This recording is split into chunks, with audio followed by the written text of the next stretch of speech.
the starry host. You trace the mountain peaks. You paint the evening sky with wonder. The earth, it is your throne. From desert to the sea, all nature testifies your splendor. Praise the Lord, praise the Lord. Sing His greatness, all creation. Praise the Lord, raise your voice, you heights and all you depths. From furthest seas to west, let everything that has breath praise the Lord.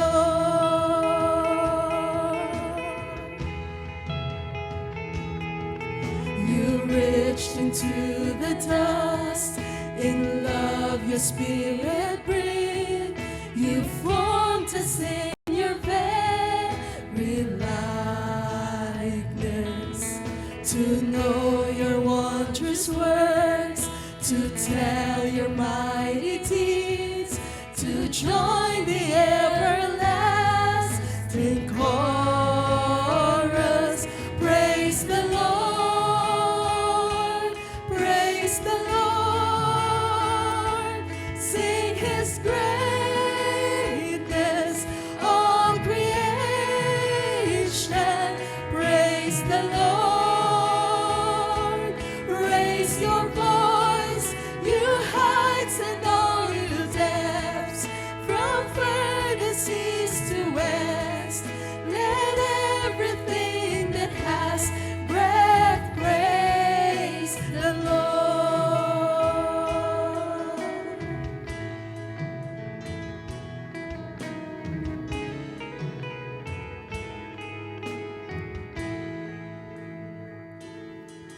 Let symphonies resound, let drums and choirs ring out. All heaven hear the sound of worship. Let every nation bring its honors to the King. A roar of harmonies eternal. Praise the Lord, praise the Lord. Sing His greatness, all creation. Praise the Lord, raise your voice, you heights and all you depths. From furthest east to west, you distant burning stars, all creatures near and far. From skies to sea and shore, sing out forevermore. Let everything that has breath praise the Lord. Ang sabi po sa awit 19, 1-4, the heavens declare the glory of our God. The skies proclaim the work of His hands. Day after day, they pour forth speech. Night after night, they reveal knowledge.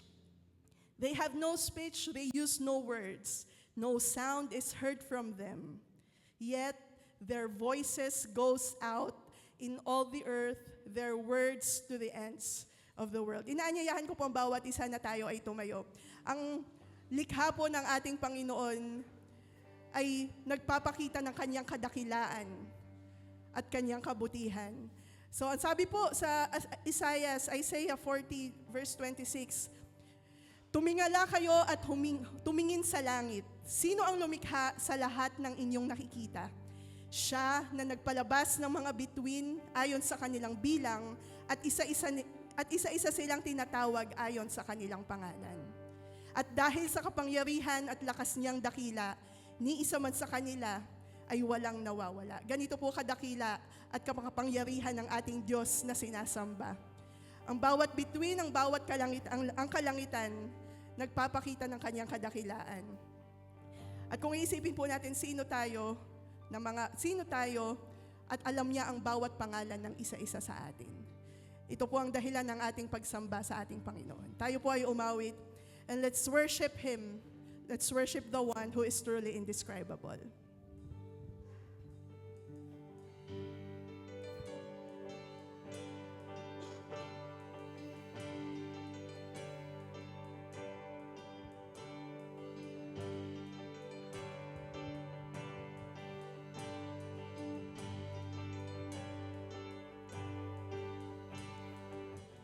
From the highest of heights to the depths of the sea, creation's revealing your majesty.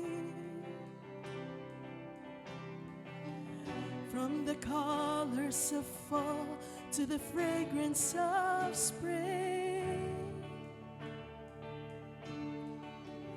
every creature unique in the song that it sings, all exclaiming, indescribable, uncontainable. You place the stars in the sky and you know them by name. You are amazing, God. You are all powerful, all-powerful, untamable. Awestruck we fall to our knees as we humbly proclaim that you are amazing, God.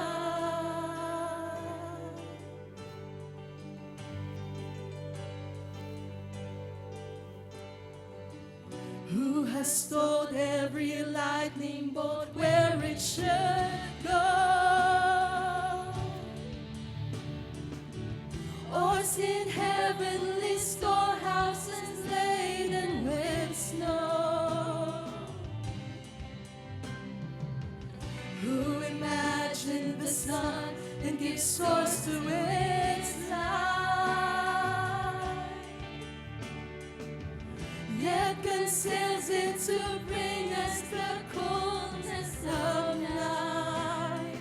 None can fathom, indescribable, uncontainable. You place the stars in the sky and you know them by name.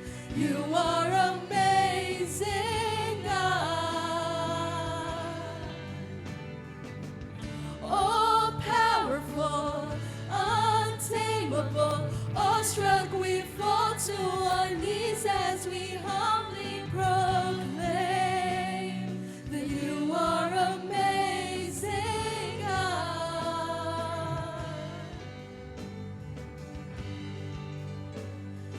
You are amazing, God. You are amazing, God. Let's all sing indescribable.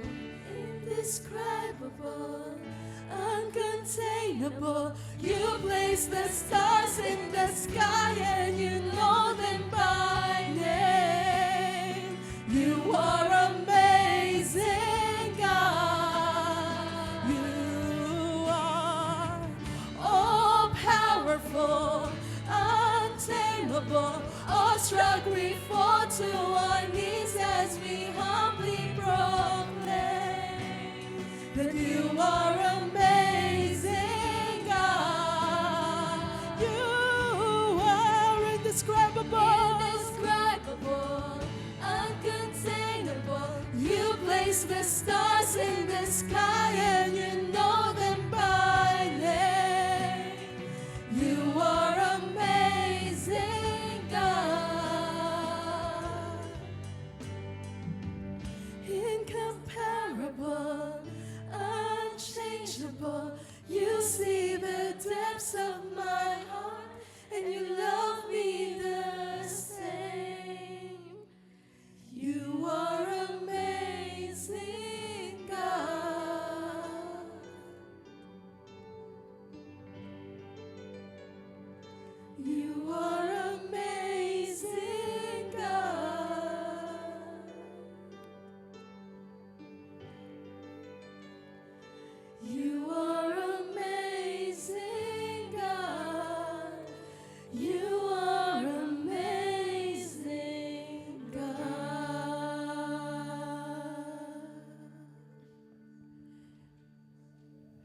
po tayo umawit sa Panginoon. Ang sabi po sa Psalm 145 verse 3, "Great is the Lord and most worthy of praise. His greatness no one can fathom. Your kingdom is an everlasting kingdom, and your dominion endures through all generations. The Lord is trustworthy in all the promises, in all He promises, and faithful in all He does." Hindi lang po sa kalikasan nahahayagan ang kanyang kaluwalhatian, kundi higit sa lahat sa kanyang pagmamahal at sa kanyang pagliligtas sa atin. 1 Peter 2:24, "He Himself bore our sins in His body on the cross, so that we might die to sins and live for righteousness, and by His wounds you have been healed." Mga kapatid, ang Diyos na lumikha ng lahat ng langit ng lupa, ang Siya rin nagbigay ng kanyang anak upang tayo po ay maligtas. Wala pong kapantayang kadakilaan at kabutihan ng ating Panginoon. This is why we sing, this is why we worship. So let's sing of His greatness, and with grateful and humble hearts, let's sing, "How great is our God, how great Thou art."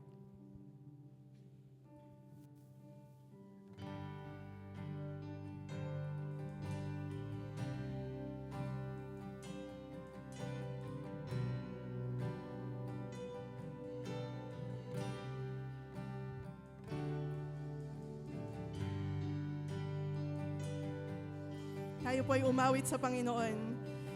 Ipahayag po natin ang ating pagsamba sa ating Diyos sa pamamagitan po ng ating maawitin. O Lord my God, when I in awesome wonder consider all the works Thy hands have made, I see the stars, I hear the rolling thunder, Thy power throughout the universe displayed. Then sings my soul, my Savior God, to Thee.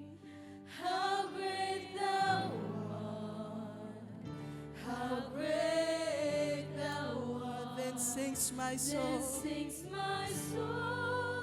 my Savior God, to Thee. How great Thou art, how great Thou art.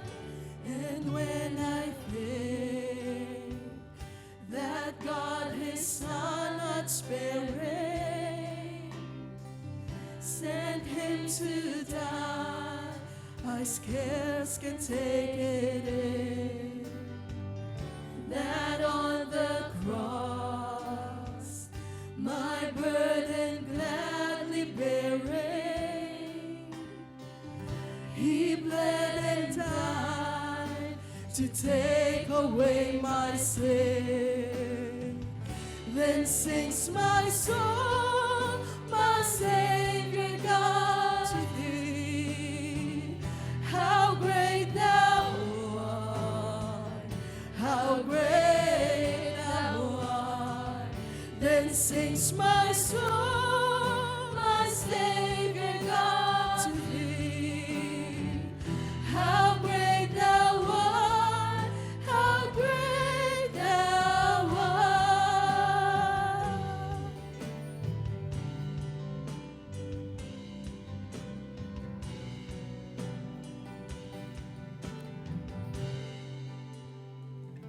When Christ shall come with shout of acclamation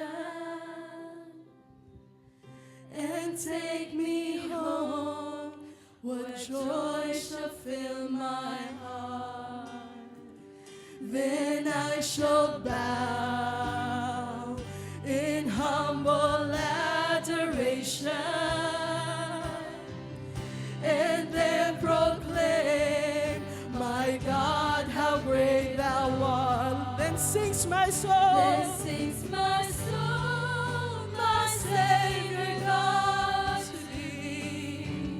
How great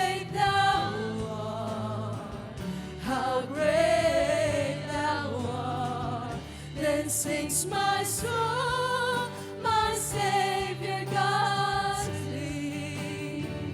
How great thou art, how great thou art. Great and mighty, Great and mighty, awesome, wonderful.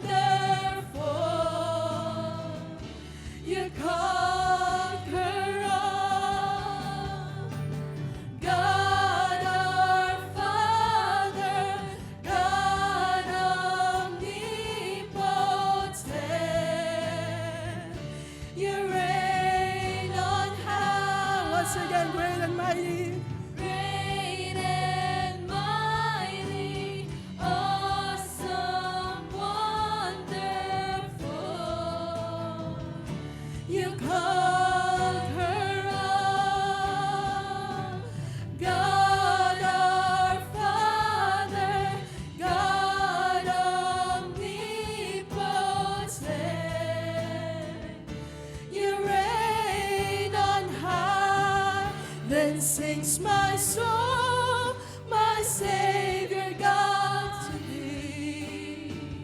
How great thou art, how great thou art. Then sings my soul, my Savior God to thee. How great thou art, how great thou art. Then sings my soul, my Savior God to thee. Let's sing, how great thou How art. great thou art, how great thou art. Then sings my soul, my Savior God to thee. How great thou art, how great thou art.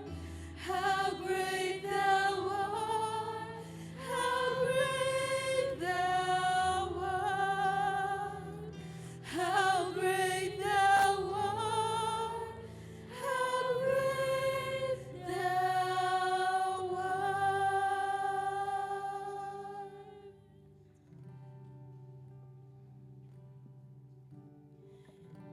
Tunay nga, Panginoon, na ikaw ay dakila. Ikaw ay mabuti. At ikaw lamang ang karapat-dapat na tumanggap ng pagsamba. Salamat po, Panginoon, sa pagkakataong ito na sa pamamagitan ng aming mga awitin ay maipahayag namin ang aming pagsamba sa inyo. Ikaw na Diyos na lumikha ng lahat ng bagay. Ikaw na Diyos na tumawag sa bawat bituin na nasa langit. At ikaw na Diyos na aming tagapagligtas na umako ng aming mga kasalanan. At ikaw na Diyos na siyang darating. At yun, Panginoon, ang pag-asa namin. Panginoon, maraming salamat po. Ikaw ay tunay na dakila, ikaw ay mabuti, makapangyarihan at puno ng pag-ibig. Patuloy kang mapapurihan at masamba sa oras na to, O Diyos. Hindi lang sa pagkakataong ito, kundi sa pang-araw-araw naming mga pamumuhay. Purihin ka, Panginoon. Sa pangalan mo lamang, aming Panginoong Jesus. Ito pong aming dalangin. Amen. Amen. Purihin po ang Panginoon. Tayo pong ay makakaupo na.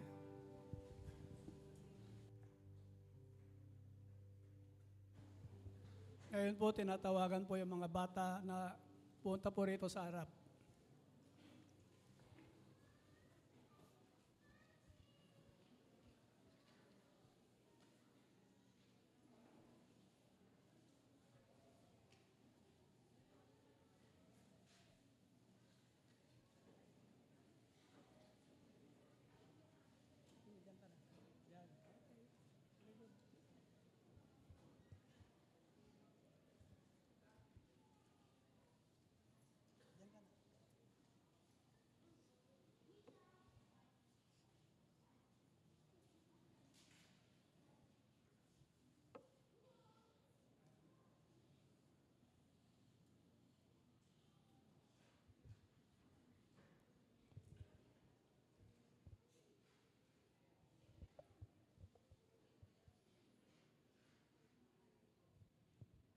Sige po, manalangin po tayo. Amang Diyos na makapangyarihan sa lahat, Lord, salamat naman sa opportunity na kung saan may panalangin po namin na mga kabataang ito, na alam po namin kayo po ang nagkalob nito sa kanilang mga magulang at sa iyong iglesia. Kaya aming Ama, tinatas po namin ang mga batang ito sa kanila pong pag-aaral. Nawa po, Lord, sa unti-unting sa dahan-dahan na paglaki po nila, patuloy nawa na kayo po ay makilala po nila. Ikaw po, Lord, ang siyang magbigay ng wisdom at kalakasan sa kanila po mga Sunday school teachers na kung saan may turo po sa kanila kung sino ang aming pong Panginoong Hesukristo na aming pong sinasamba. At nawa nga po, Lord, sa kanilang murang edad, ikaw po ay makilala po nila bilang Panginoon po nila at tagapagligtas. At nawa nga po, Lord, ikaw rin po manguna sa kanilang mga magulang. Pagpalain mo rin po ang mga pangkabuhayan po ng mga magulang po nila upang ang mga batang ito ay matustusan po nila, mapalaki po nila ng maayos ang mga batang ito. At nawa nga po, Lord, sa kanila pong paglaki, nawa sa iyong takdang panahon, kilalanin ka po nila bilang Panginoon po nila at tagapagligtas at isuko nga po nila ang buhay nila sa inyo. Kaya aming Ama, maraming salamat dahil alam po namin kayo po ang siyang kumikilos sa bawat buhay ng mga batang ito, sampo ng kanilang mga magulang. Sa pangalan ni Jesus, ito po aming samot dalangin. Amen.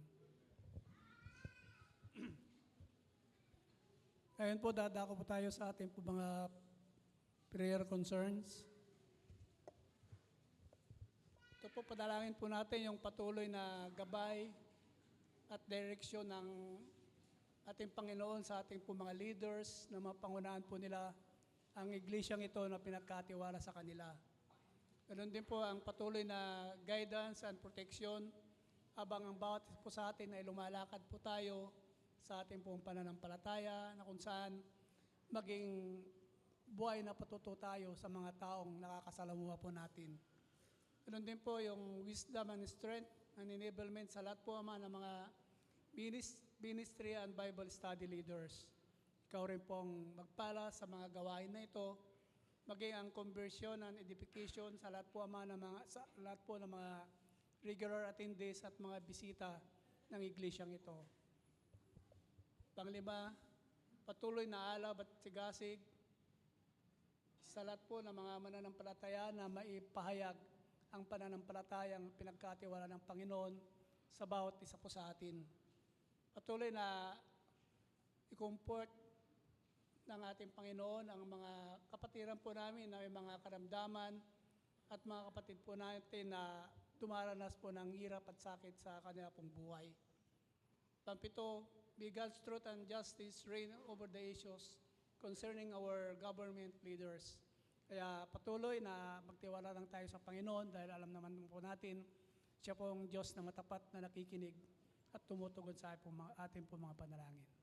Manalangin po tayo.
Maraming Diyos na makapangyarihan sa lahat.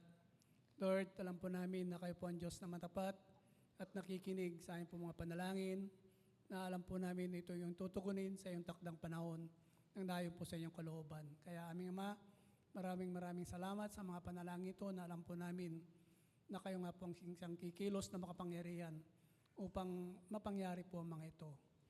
Maraming salamat po, Lord. Ito po yung panalangin sa pangalan ni Jesus. Amen.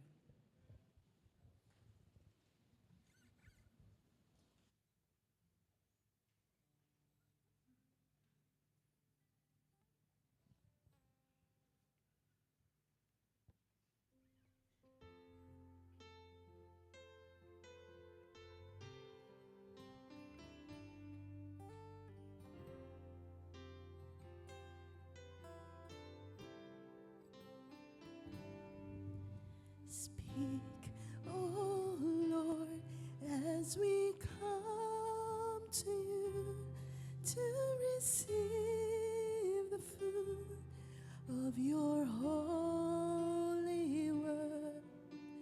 Take your truth planted deep in us, shape and fashion us in your likeness, that the light of Christ might be seen today in our acts of love and our deeds of faith. Speak, O Lord, and fulfill in us all your purposes for your glory.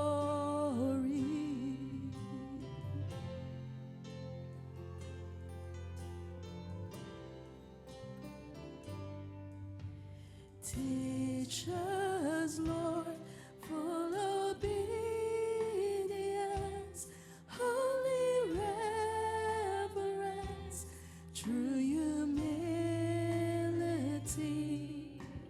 Test our thoughts and our attitudes in the radiance of your purity. Cause our faith to rise, cause our eyes to see your majestic love and authority.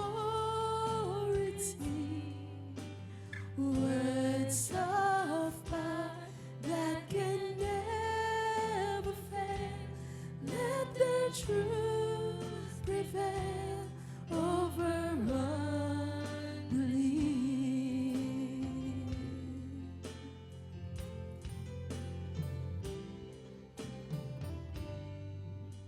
Speak, O Lord, and renew our minds.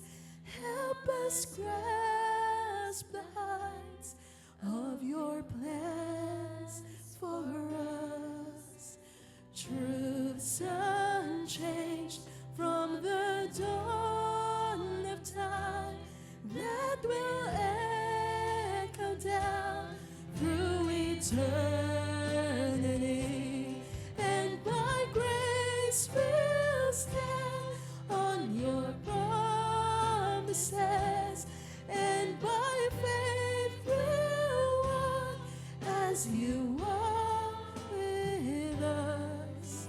Speak, O Lord, till your church is built and the earth is filled with your glory.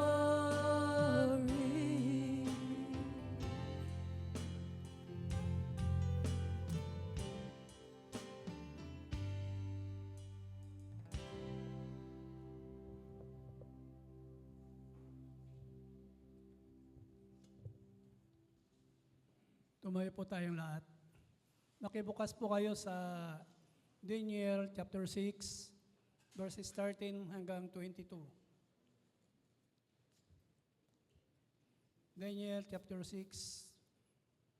verses 13 hanggang 22.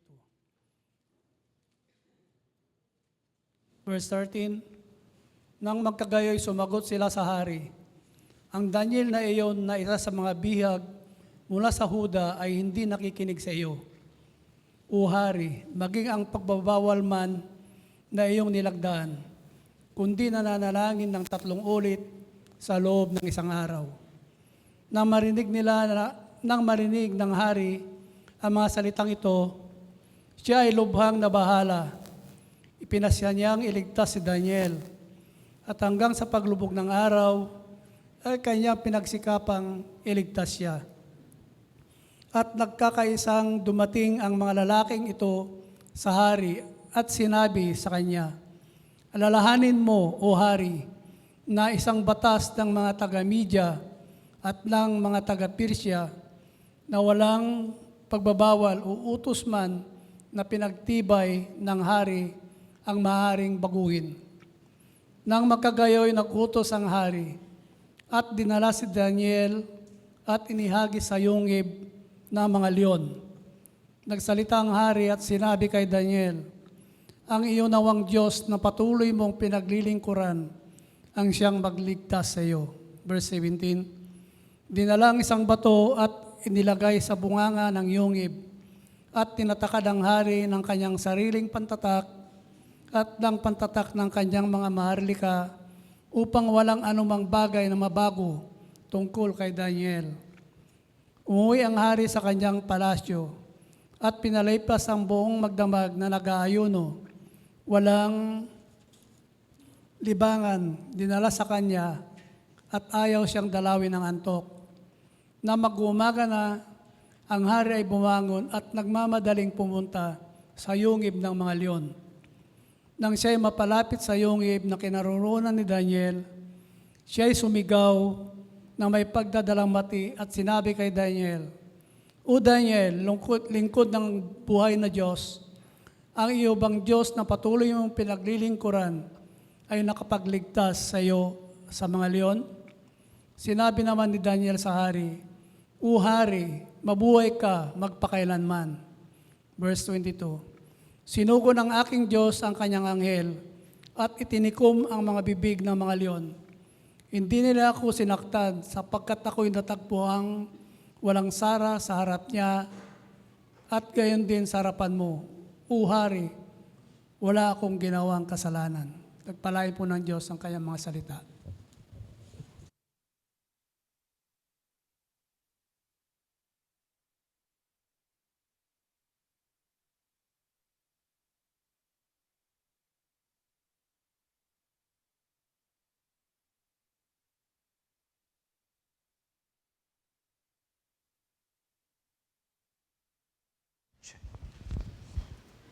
Sound check.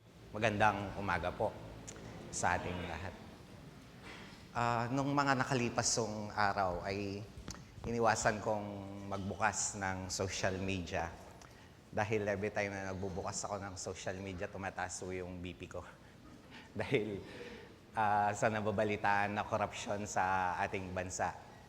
Pero napaalalahanan ako na merong Diyos na may kontrol ng lahat.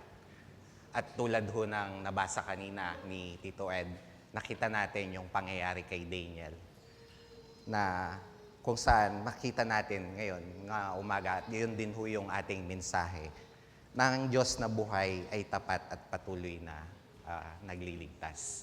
Yun ho ang mensahe natin ngayong umaga. At bago ho natin tingnan yung story ni Daniel, ay samahan niyo po ako sa pananalangin.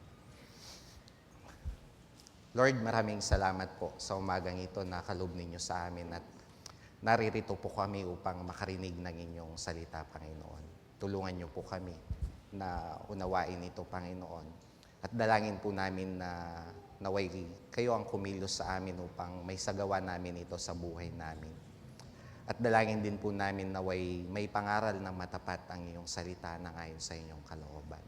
Samahan niyo po kami, Panginoon, sa ngalan ng aming Panginoong Yesus. Amen. Buksan ho natin ang ating mga Biblia sa Daniel chapter 6 at titignan ho natin yung buong istorya ni Daniel magmula verse 1 hanggang 28. Verse 1, Si Haring Dario ay pumili ng 120 pinuno ng mga rehiyon sa buong kaharian. So this time, hindi na ho ito yung paghahari ni King Nabucodonosor ng Babylon, kundi si Haring Dario na. Sa nakalipas na linggo na pag-aralan natin, si Shadrach, Meshach at Abednego, at ito ay paghahari ni Haring Nabucodonosor. So ito, ang Persia na, o Media at ang Persia. At ang hari ay si Haring Dario. Then verse 2, pumili rin siya ng 3 mamamahala sa mga pinuno ng rehiyon at mangangalaga sa kapakanan ng hari. At isa rito ay si Daniel. Si Daniel ang naging pangunahin sa 3 tagapamahala at sa mga pinuno ng mga rehiyon dahil sa pambihira niyang karunungan. Dahil dito, inisip ng hari na siya'y gawing tagapamahala sa buong kaharian. So, pumili ang hari ng 3 tagapamahala. So, 120 na satraps, so yung mga pinuno ng rehiyon. Ito yung mga governor. Then, merong 3 tao na pinili ang Haring Dario. At isa dito ay si Daniel. At ang nakita kay Daniel, meron siyang pambihirang kakayahan. Masigit siya dun sa 2. And pinlan ng King Dario na i-appoint si Daniel upang mamahala sa buong kaharian ng Media at ng Persia. So yun ang plan ng king. Kaya ngayon, yung 2, parang trabaho lang natin. So pag may pinopromote, may mga nainggit at gustong siraan, yung gustong i-promote. Parang ganito yung pangyayari kay Daniel. Kaya sa verse 4, sabi niya, kaya ang 2 kasama niyang tagapamahala at mga pinuno ng mga rehiyon ay humanap ng mabibintang kay Daniel upang wag matuloy ang magandang balak ng hari para sa kanya. Ngunit wala silang makitang dahilan sapagkat laging matapat si Daniel sa kanyang tungkulin. Kaya't sinabi nila, wala tayong maibibintang sa kanya, maliban sa mga bagay na may kinalaman sa kautusan ng kanyang Diyos. So, gusto nilang siraan si Daniel, pero ang problema ng 2 at yung iba pang na namumuno na nagkakaisa sila na gustong sirain si Daniel, wala silang makita na may bibintang kay Daniel tungkol sa paglilingkod niya sa hari. At sabi nila, ang isang makikita natin na dahilan para mapahamak si Daniel, ito'y may kinalaman sa batas ng kanyang Diyos. Kaya ang ginawa nila, verse 6, nagkaisa silang umarap sa hari. Sinabi nila, mabuhay ang Haring Dario. Kami pong tagapamahala ng kaharian, mga pinuno ng mga rehiyon, at mga tagapayo ay nagkaisa ng palagay. Mabuti po ipag-utos ninyong sa loob ng 30 araw ay walang sasamba o mananalangin sa ibang Diyos o sa tao liban sa inyo. Sino mang hindi sumunod sa utos na ito ay hihuhulog sa kulungan ng mga leon. Kaya mahal na hari, magpalabas po kayo ng gayong kautusan at inyong lagdaan upang maging batas ng Media at ng Persia, batas na hindi mababago ni mapapawalang bisa. At gayon nga ang ginawa ni Haring Dario. So, iba tong 2 satraps, na, yung administrator at mga pinuno, para bang meron silang concern sa hari dahil gumawa sila ng batas at gustong lagdaan ni King Dario at ang sabi, 30 days na walang mananalangin sa ibang Diyos maliban sa inyo. Para bang concern sila sa katapatan sa hari. Pero ang totoo, alam natin na gusto nilang mapahamak si Daniel. Kaya ano ang naging response ni Daniel sa verse 10? Nang malaman ni Daniel na nilagdaan ng hari ang gayong kautusan, umuwi siya, lumuhod siya at nanalangin at nagpasalamat sa kanyang Diyos. Sa isang silid sa itaas ng kanyang tirahan sa may bukas na bintanang nakaharap sa Jerusalem, 3 beses niyang ginagawa ito maghapon gaya ng kanyang kinaugalian. So kahit merong batas ang king na hindi pwedeng manalangin sa mga Diyos, si Daniel, patuloy ang kanyang ginawa. Nanalangin siya, pumunta siya sa kanyang silid, lumuhod, at 3 beses manalangin sa isang araw, gaya ng kanyang kinagawian. So yung natural na ginagawa niya na pagsamba sa Panginoon, yun pa rin ang ginawa ni Daniel. And syempre, ito lang yung binabantayan ng mga gustong magpahamak sa kanya. Kaya sabi ng verse 11, ngunit binabantayan pala siya ng kanyang mga kaaway. Nang makita siyang nananalangin, siya'y kanilang sinumbong sa hari at sinabi, hindi po ba't pinagtibay ninyo ang isang kautusan na sa loob ng 30 araw ay walang mananalangin sa sino mang Diyos o tao liban sa inyo at ihahagi sa kulungan ng mga leon ang sino mang lumabag nito. So, sinumbong na nila na, di ba mayroong batas tayo na ganito, sabi nila, sa hari, at inyong linagdaan.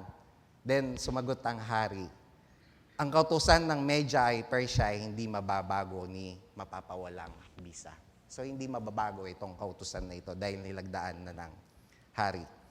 Sinabi nila, mahal na hari, si Daniel po na isa sa mga dinalang bihag mula sa Huday lumabag sa inyong kautusan at 3 beses pa po kong manalangin araw-araw. Yun ang sinabi nila sa hari. Then, sabi ng verse 14, ito yung naging response ng king. Nang malaman ito ni Haring Dario, nabalisa siya at maghapong inisip kung paano maliligtas si Daniel. So, nabalisa ang hari at inisip niya kung paano iligtas si Daniel. So, kung meron ka ba namang isang matapat na lingkod at walang mapuna sa kanyang paglilingkod, nabagabag yung king dahil bihira yung ganon na may lingkod ka at gusto niyang iligtas si Daniel.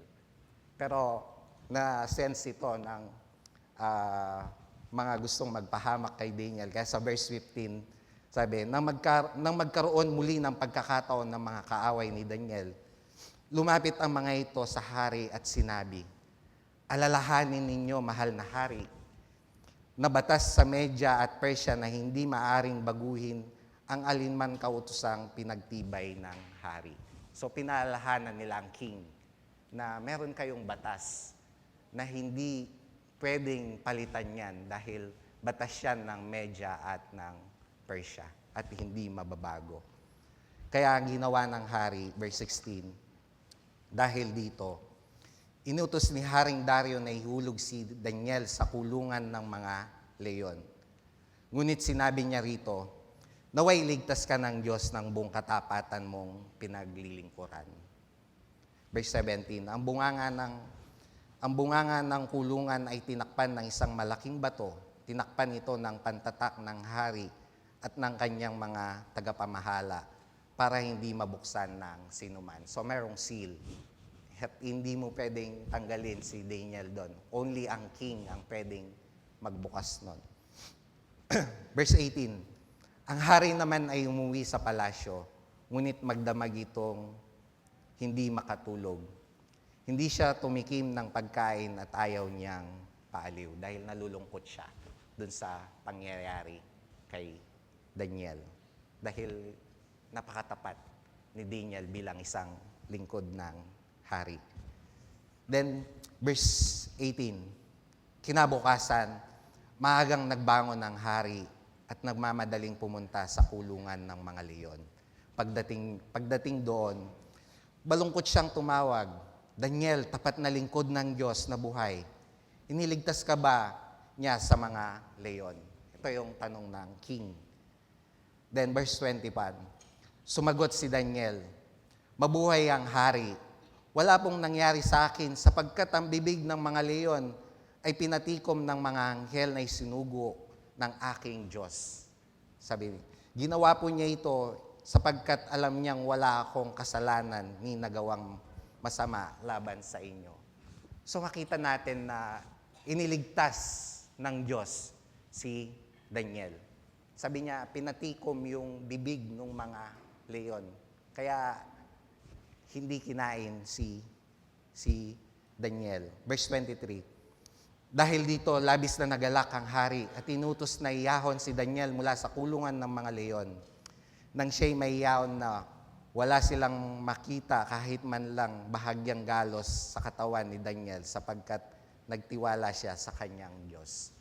So walang galos na nakita sa kanya. So same ng pangyayari kay Meshach, Shadrach at Abednego nung itapon sila, di man nasunog yung kanilang mga damit. At ito, this time, si Daniel, wala man lang galos.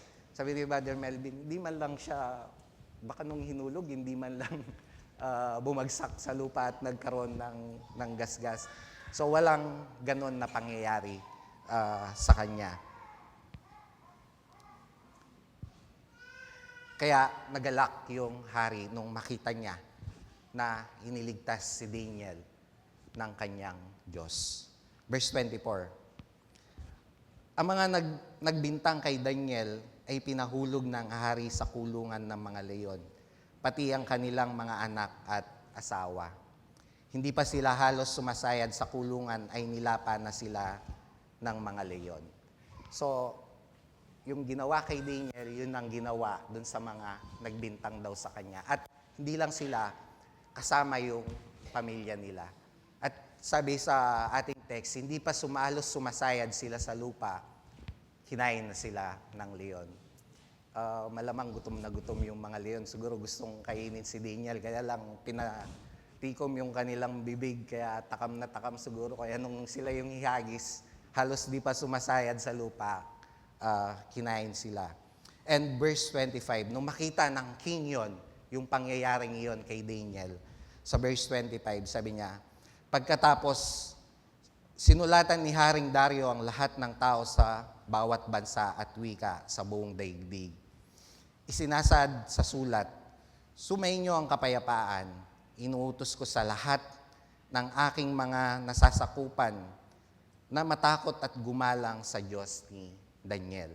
Sapagkat siya ang Diyos na buhay at mananatili magpakailanman, hindi mawawasak ang kanyang kaharian at mananatili habang panahon ng kanyang kapangyarihan. Siya ay sumaklolo at nagligtas. Gumagawa siya ng kababalaghan sa langit at sa lupa. Iniligtas niya si Daniel mula sa mga leon. Sabi no, king. So nagbigay siya ngayon ng bagong batas na sa lahat ng kanyang nasasakupan ay nagbigay ng batas na gumalang sa Diyos ni Daniel at inihayag ng king na sapagkat siya ang Diyos na buhay at mananatili magpakailanman, sabi niya. And verse 28, at naging matagumpay si Daniel sa panahon ni Haring Dario at sa panahon ni Cyrus ng Persia. So hanggang kay King Cyrus. From the exile hanggang dun sa muling pagbabalik nila sa Huda, kasi kay King Cyrus yon, ay sabi ng text natin, matagumpay si Daniel. So nakita ho natin na iniligtas ng Diyos si Daniel sa kulungan ng mga leon. Kaya ang mensahe natin ngayong umaga na makita dito na ang Diyos na buhay ay tapat at patuloy na nagliligtas. At makita ho natin sa kwento na may dalawang side na makita tayo dito. Una, makita natin na ang katangian ni Daniel bilang isang lingkod.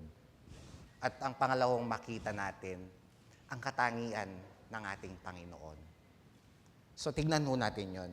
Una, katangian ni Daniel.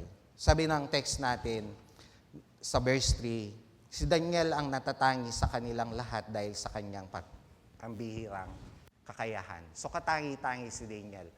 Meron siyang pambihirang kakayahan. Magmula from the King Nabucodonosor hanggang ngayon kay King Dario. Hanggang kay King Cyrus. Sabi dahil pinatubayan siya hanggang kay King Cyrus. So yun yung makita natin. Meron siyang pambihirang kakayahan. At dun sa pamamahala na nakita ng hari. Pangalawa ho, nakita natin yung katapatan ni Daniel bilang lingkod ng hari. Sabi ng text natin, wala silang makita, ngunit wala silang makitang dahilan sapagkat laging matapat si Daniel sa kanyang tungkulin. Kaya sinabi nila, wala tayong mabibintang sa kanya maliban sa mga bagay na may kinalaman sa kautusan ng kanyang Diyos. So malinis si Daniel.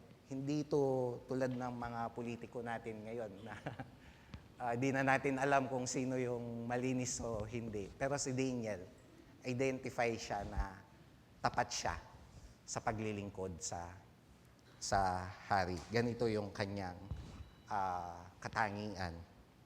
At tayo din, bilang isang Kristiyano, ganito din ang nais ng Panginoon na paglilingkod natin sa ating trabaho or sa ating mga employer or yung mga amo natin. Dahil sabi ng Ephesians 6, verse 5 to 7, mga alipin, sundin ninyo ang iyong mga amo rito sa lupa ng may katapatan, paggalang at pagkatakot na parang si Kristo ang pinaglilingkuran ninyo. Gawin ninyo ito ng kusang loob, hindi dahil nakatingin sila para sila'y malugod, kundi dahil alipin kayo ni Kristo na gumagawa ng kalooban ng Diyos. Maglingkod kayo ng may mabuting kalooban na para bang ang Panginoon mismo ang pinaglilingkuran nyo at hindi ang tao. So, naglilingkod tayo ng tapat, maayos, mapagkakatiwalaan, hindi dahil, syempre, yung sahod din, dahil nagtatrabaho naman tayo, dahil may sahod. Pero higit sa lahat, pinagbubuti natin dahil meron tayong relasyon sa Panginoon. Meron tayong banal na takot sa Panginoon. Si Daniel, naglingkod siya, sabi ng walang mapupuna. Dahil ang katangian niya, meron siyang pagkilala sa Diyos at meron siyang takot sa Diyos. Kaya ganun na lamang niya pinagbubuti yung kanyang paglilingkod. Hindi ho maaaring ang isang Kristiyano ay kumukuha ng mga gamit sa kanyang trabaho at iuwi or nagtatakas. Or hindi pwedeng ang isang Kristiyano may korupsyon sa opisina, kasama siya dun sa korupsyon na yon or accessory siya nung korupsyon na yon at nakikisa siya sa korupsyon na yon. Hindi rin maaaring ang isang Kristiyano sasabihin niya, kahit hindi ako magtrabaho, ayos lang, magsasahod naman ako. Hindi yun ang nais ng Panginoon. Tulad ni Daniel, matapat siya sa kanyang paglilingkod. At tayo din, bilang Kristiyano, kailangan maging matapat tayo bilang trabahador or kung sino man yung pinaglilingkuran natin dahil meron tayong ugnayan sa Diyos. Kung hindi natin gagawin yon, kung iba yung buhay natin, sino ang mapupuna? Ang ating Diyos. Sasabihin nila, Kristiyano pa naman yan, ganyan ang ginagawa. Pero kung maayos ang gagawin natin, matapat tayo na maglilingkod, sino ang pupurihin nila? Ang ating Diyos din. Nalala ko yung kaibigan ko dahil tumira siya sa Pasig, sa dulo daw ng Pasig at Quezon City. So nung pandemic, sabi niya, kinukwento niya sa akin about sa politics. Tapos nung pandemic, sabi niya, nakita ko yung kaibahan, sabi niya, dun sa Quezon City dahil parehas daw silang binibigyan ng relief. Sabi niya, dun sa Quezon City, yung binibigay sa amin, yung tig 7 pesos na noodles. Doon sa Pasig, yung binibigay sa amin, ham, tapos mga original na dilata, sabi niya. Iba talagang klase yan, si Vico Soto kanya. Then, hindi Kristiyano to na nagkukwento sa akin, sabi niya. Kasi sabi niya, may takot sa Diyos yan Kristiyano yan Kaya maayos yung paglilingkod niya. Ayaw niya ng korupsyon. So, ganun ang, kung pagbubutihin natin yung paglilingkod natin tulad ni Daniel. Wala silang ibang mapupuna sa atin kundi yung kung gusto nila tayong ipahamak ay yung batas lamang ng Diyos natin ang mapupuna nila. So yun yung nakita natin na isang katangian ni Daniel. Tapat siya bilang lingkod ng hari. Pangalawa, tapat si Daniel bilang lingkod ng Diyos kahit anumang sitwasyon. So yung situation ni Daniel, naging tapat siya. So nung nalaman niya na may batas ang hari na hindi pwedeng manalangin sa kahit sinong Diyos o tao maliban sa king. Anong ginawa ni Daniel? Umuwi siya, pumasok sa kwarto, nanalangin sa Diyos. 3 beses sa isang araw, sabi. At yun ang dating kinagawian niya. So nagpatuloy siya dun sa pagsamba niya sa ating Diyos, sa kanyang Diyos. Kaya makita natin dito na kahit matapat siya bilang lingkod ng hari, mas matapat siya bilang lingkod ng Diyos. Nung time na magbangga, na yung nasa situation siya na magbangga kung ano yung susundin niya, alam niya kung sino yung susundan niya. At ito yung batas ng Diyos. Ito din ang inaasahan sa atin ng Diyos kapag dumating tayo sa mga sitwasyon na ganito. Na kahit merong utos sa atin na pasakop tayo dun sa ating mga pinagtatrabahuhan o yung mga employer natin, meron ding utos sa atin na pasakop tayo sa ating gobyerno, sa pamahalaan ng ating gobyerno. Pero pag dumating na sa point na babanggaan na tayo dun sa pinaniniwalaan natin, sa batas ng ating Diyos at sa pananampalataya natin, mas higit na susundan natin ang batas ng ating Panginoon, tulad ng ginawa ni Daniel. So hindi siya sumunod sa batas ng hari at nanalangin siya. Nanalangin pa rin siya sa Diyos. Kahit na nahaharap ngayon si Daniel sa pagsubok nung nakaugnay sa kanyang katapatan sa Diyos, yung buhay yung kapalit. Hindi lang ito paparusahan siya or kukulong siya. Papatayin siya. Ihuhulog siya dun sa mga leon. Sabi ng text natin, sino mang hindi sumunod sa utos na ito, ihuhulog sa kulungan ng mga leon.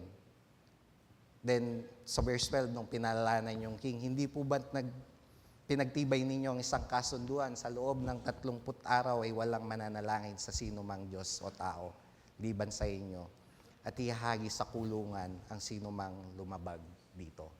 So, yun ang batas. Pero si Daniel ay nanatiling tapat sa kabila ng matinding panganib sa kanyang buhay. Hindi natinag ang kanyang pananampalataya sa kahit paparating yung panganib. Nagpatuloy siya sa kanyang dating gawain bilang lingkod ng Diyos kahit na buhay ang kapalit nito. Ganito din ang ating mga apostols. Mga apostol, dumanas din sila ng ganitong sitwasyon. Sabi sa Acts chapter 4, verse 18 to 21, ipinatawag nila si Pedro at Juan at sinabing, huwag nang magsalita o magturo tungkol kay Jesus. So, binawalan sila. Pero sumagot sina Pedro at Juan. So, merong batas na in-implement or sinasabihan sila ng mga ruler that time na huwag kayong mangaral tungkol kay Jesus. Pero sumagot si Pedro at Juan. Isipin nga ninyong mabuti kung alin ang tama sa paningin ng Diyos. Ang sumunod sa inyo ang sumunod sa Diyos.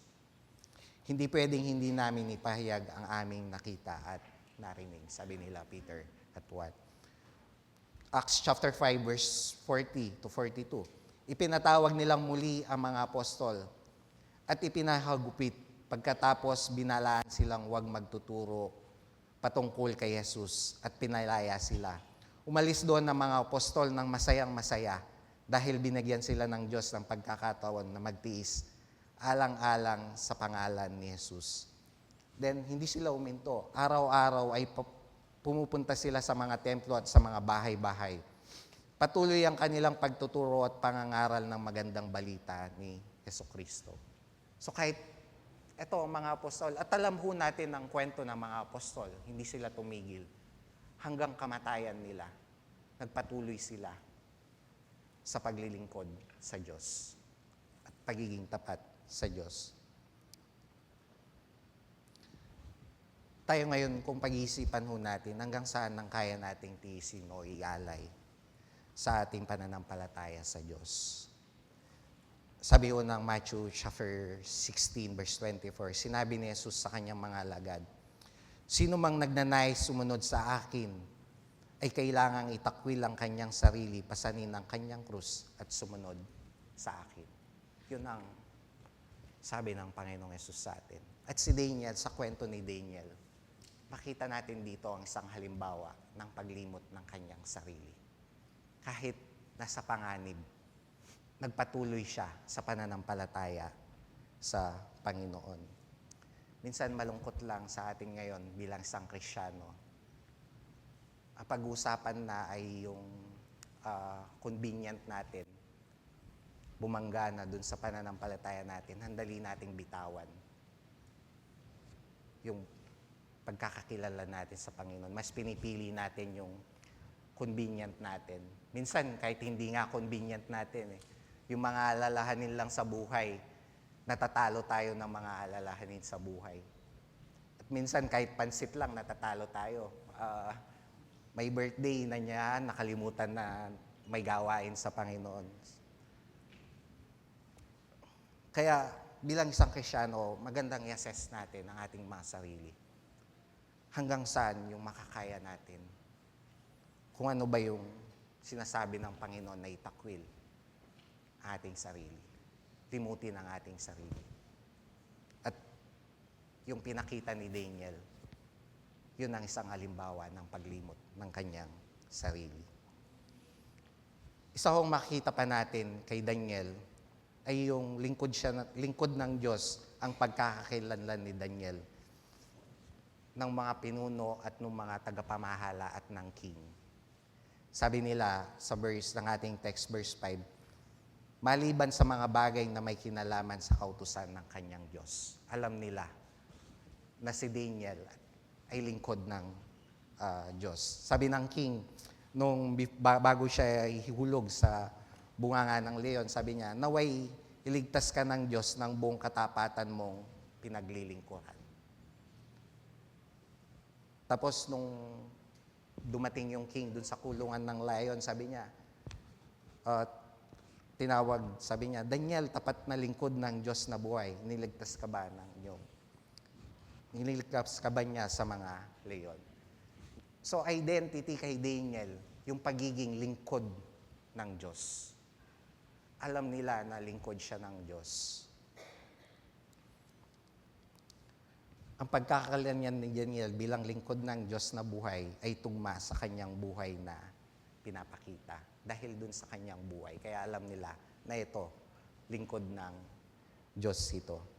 Sabi ng James, sa Tiago chapter 2, verse 18, ngunit may nagsasabi, may pananampalataya ka at may gawa naman ako. Ipakita mo sa akin kung paano maaring magkaroon ng pananampalataya ng walang gawa. At ipapakita ko naman sa iyo ang aking pananampalataya sa pamamagitan ng aking mga gawa. Dahil sinabi dito sa taas, patay ang pananampalatayang walang kalakip na gawa. Matthew chapter 5, verse 16. Ayun din naman, dapat ninyong paliwanagin ang inyong ilaw sa harapan ng mga tao upang makita nila ang inyong mabuting gawa at pupurihin ang inyong amang nasa langit.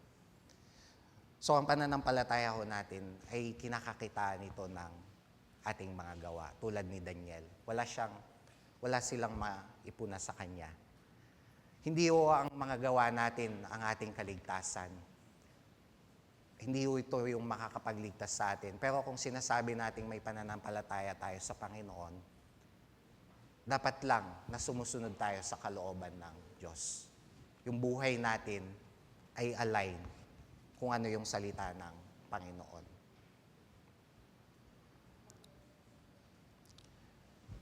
Yung nakikita sa atin, ano ba yung nakikita sa atin ng ating pamilya at ng ibang tao? Kung nakaugnay ba yun sa salita ng Diyos? Dahil wala tayong karapatang, halimbawa sa pamilya, paano mo didisiplinahin ng iyong anak kung yung buhay mo mismo hindi niya nakita na maayos?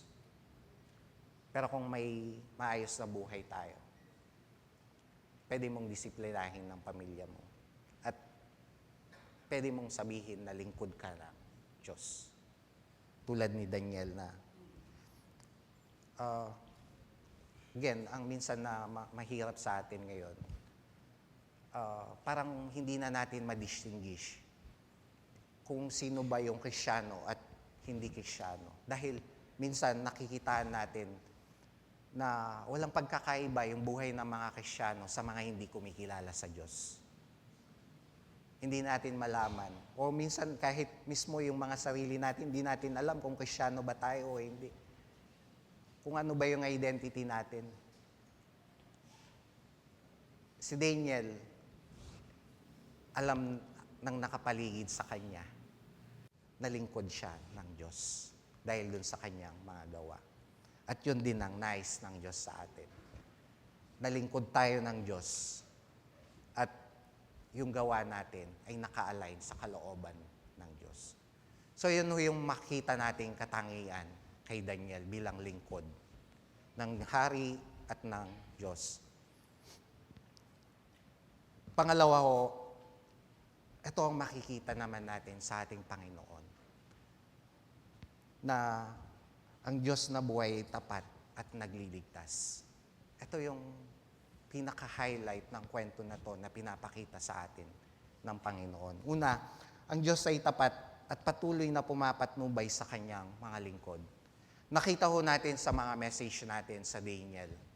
Chapter 1, nung pumili na maglilingkod sa hari at sila Daniel ayaw nilang ma-defile, pinagkalooban sila ng Panginoon ng pambihirang kakayahan. Sabi ng Daniel chapter 1 verse 17, binigyan ng Diyos ang 4 na kabataan ng kaalaman at kakayahan sa panitikan at hagham.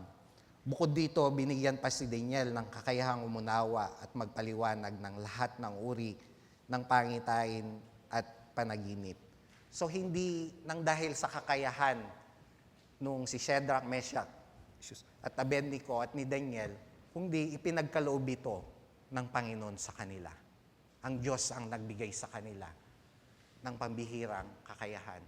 Nakita natin sa text natin, si Daniel, iba siya dun sa 3 tagapamahala. Meron siyang pambihirang kakayahan. At hindi mula sa kanya yon, kundi mula sa Panginoon yon. So magmula kay King Nabucodonosor hanggang dito kay King Dario, pinapatnubayan si Daniel ng Panginoon.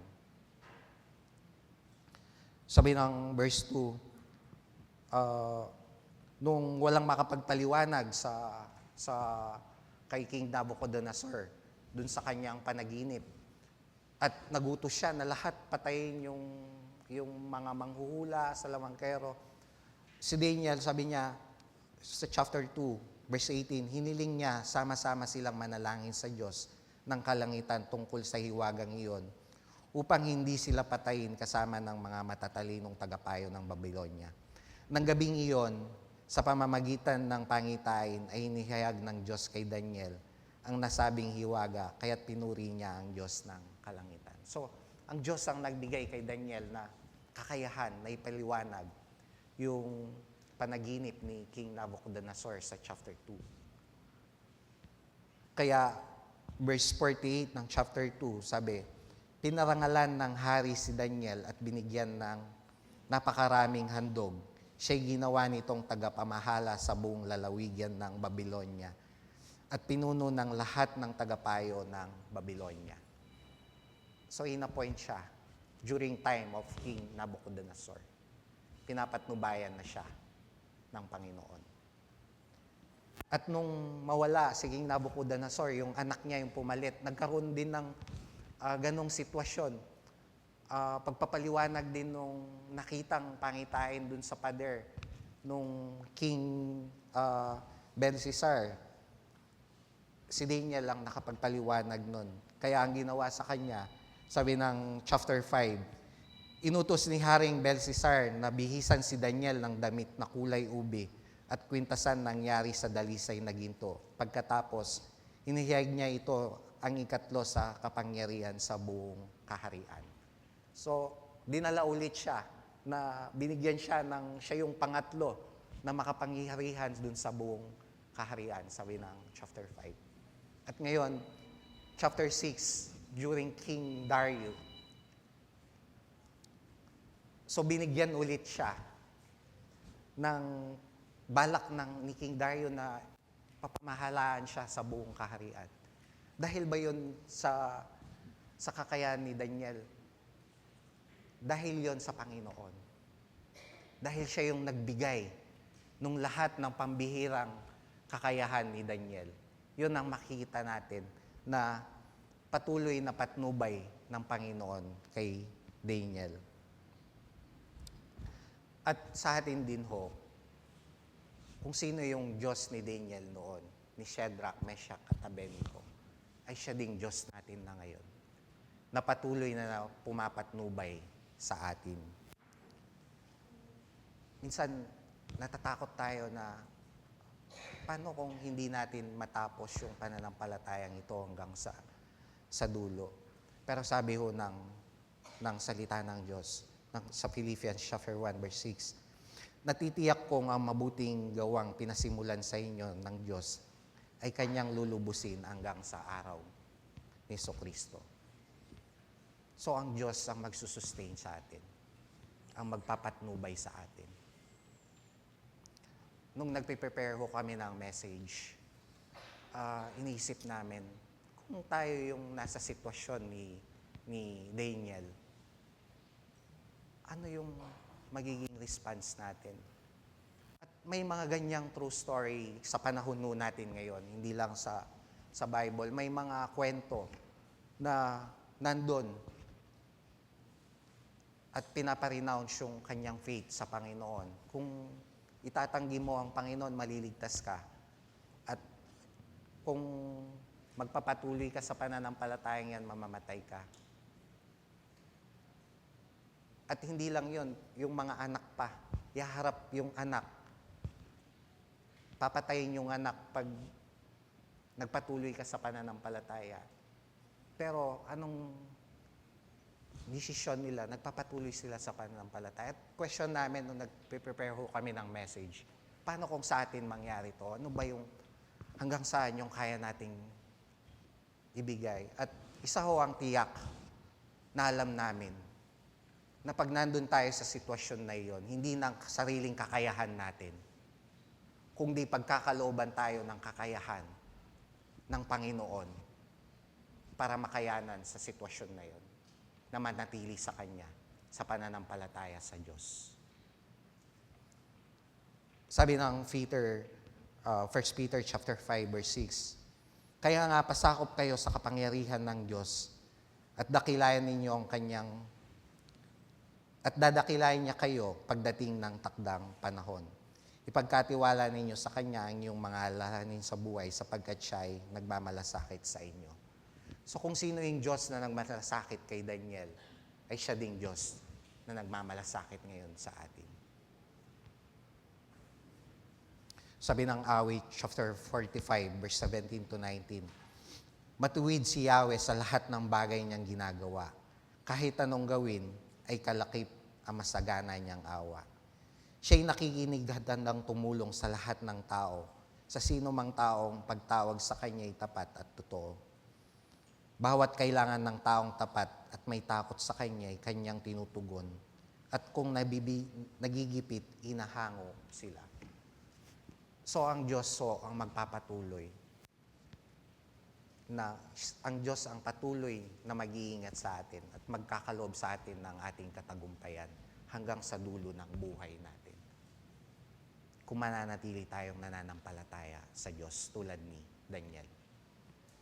Pangalawang makita natin sa ating Panginoon na siya ang Diyos na nagliligtas. Iniligtas niya si Daniel dun sa mga lion. Kahit meron hong kapangyarihan si King Dario at gusto niyang iligtas si Daniel, sabi doon sa text natin, nabagabag yung king at nais niyang iligtas si Daniel. Pero hindi niya naligtas dahil doon sa pressure na nasa kanya. Wala siyang magawa. Pero nung inihulog si Daniel sa lion, iniligtas siya ng ating Diyos. At tayo din ho ngayon. Alam natin kung ano yung naka-default sa atin, nakaparusahan. Kapahamakan ang naghihintay sa atin dahil sa ating mga kasalanan. Pero dumating ang Panginoon. Bumaba dito ang Panginoong Yesus, nagkatawang tao. Yung siguradong kapahamakan na pupuntahan natin dahil sa Panginoong Yesus, naligtas tayo sa ginawa niya sa krus. Pinatawad yung ating mga kasalanan dahil sa Kanya, sa ginawa niya sa krus, dahil sa Kanyang dugo. At ngayon, ligtas tayo kung mananampalataya tayo sa Panginoong Yesus. Tulad ni Daniel, nanampalataya sa Diyos. Iniligtas siya ng Diyos. Kaya ngayon sa atin nakalatag ang kaligtasan. Ibinigay ng Diyos, siya na mismo ang gumawa ng paraan kung paano tayo maliligtas. Kung mananampalataya tayo sa Kanya, tiyak yung kaligtasan natin. Dahil namatay ang Panginoong Yesus para sa kasalanan natin. So yung tiyak na kapahamakan natin ngayon, meron tayong pag-asa na mula sa Diyos. At ang Diyos ang nagligtas sa atin at patuloy na nagliligtas sa bawat isa sa atin. Kung meron tayong pananampalataya sa Kanya. Sabi ng Jude chapter 1 verse 24, sa Kanya na makapag-iingat sa inyo upang hindi kayo magkasala at makakaharap sa inyo ng walang kapintasan at may malaking kagalakan sa Kanyang kalwalhatian. Sa isang Diyos na ating tagapagligtas sa pamamagitan ni Jesucristo, na Panginoon natin sa Kanya ang kalwalhatian, kadakilaan, kapamahalaan at kapangyarihan mula noon, ngayon at magpakailanman. Ang Diyos ang magliligtas sa atin na patuloy. Ang Diyos ang nagligtas at patuloy na nagliligtas sa bawat nananampalataya sa Kanya. At ipinakita ito ang pangatlong makita natin sa Panginoon. Ipinakita niya ang Kanyang di masukat na kapangyarihan sa pamamagitan ni Daniel. Anong response nung king nung nakita niya yon? Dineclare niya kung sino ang Diyos, na ang Diyos na makapangyarihan. Sabi niya, sapagkat siya ang Diyos na buhay at mananatili magpakailanman. Hindi mawawasak ang kanyang kaharian at mananatili habang panahon ang kanyang kapangyarihan. So nag-declare yung hindi kumikilala sa Diyos na si King Dario, nag-declare ngayon ng papuri sa Diyos dahil sa kapangyarihan na nakita niya sa Panginoon. At sa atin din, kapag nakita sa atin yung pagiging tapat natin na lingkod, pagiging tapat natin sa Diyos at lingkod ng Diyos, yung mga taong hindi kumikilala sa Diyos ay magpupuri din sa Panginoon. Dahil iniligtas tayo ng Diyos, meron tayong kaligtasan ngayon. At nakita naman natin sa mga buhay natin na kung iisipin natin, parang hindi ko kayang magbago. Pero ang Diyos ang gumawa sa atin, ang nagbabago sa atin. Kaya nga magtataka ka, bakit, paano nangyari sa akin to?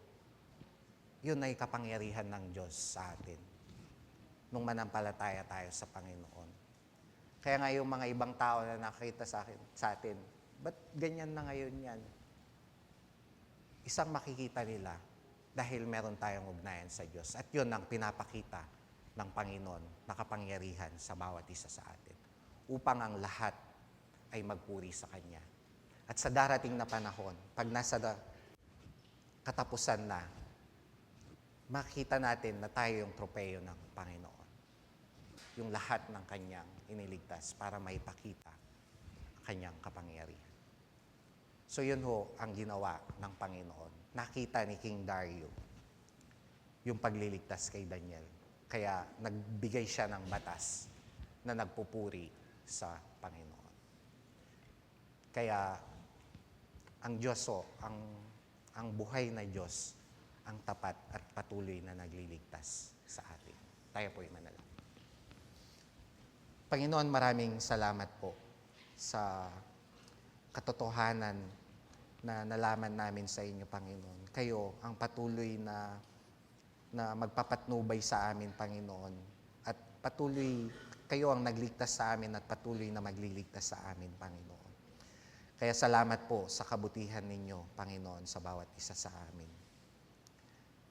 Salamat po sa ginawa ninyo sa amin sa krus, Panginoon, upang kami maligtas at magkaroon ng kaligtasan, Panginoon.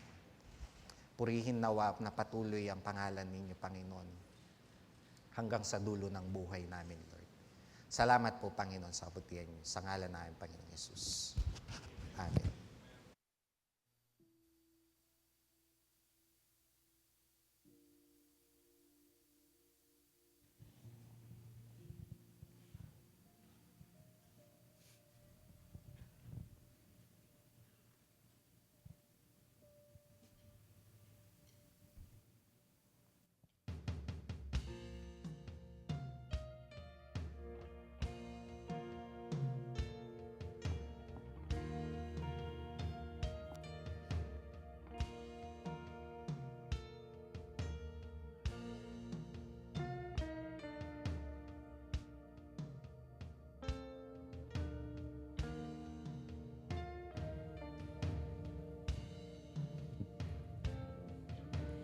God is faithful to His word,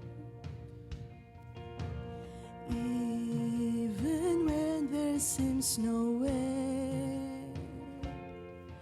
Though time may pass, His memory will not fade. His promises will never fail. Faithful He has been, faithful He will be. Time and time again, His word returns complete. To His truth I cling when the night is deep. Faithful He has been, and faithful He will be.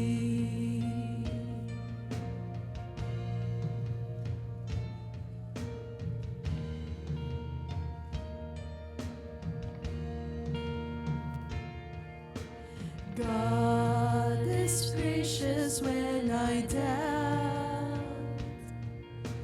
He draws near though I retreat.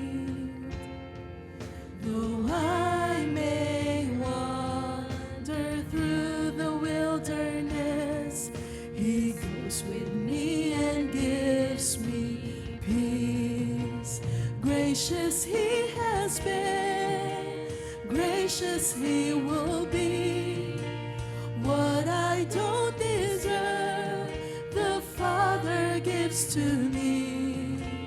Where He leads my feet, I shall not want or need. Gracious He has been, and gracious He will be.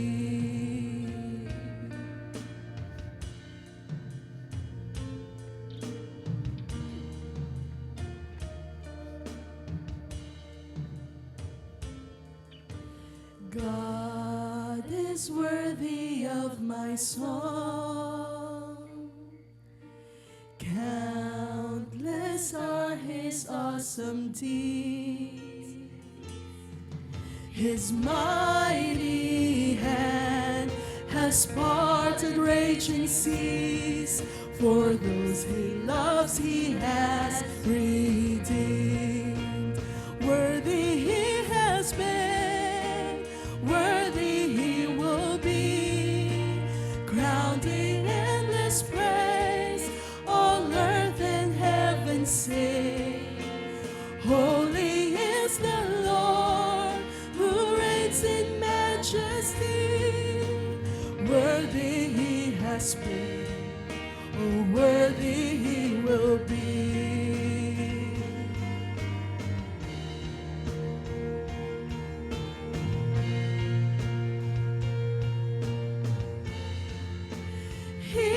My provider, covenant protector, all my hope is in the Lord my God. He is my sustainer, merciful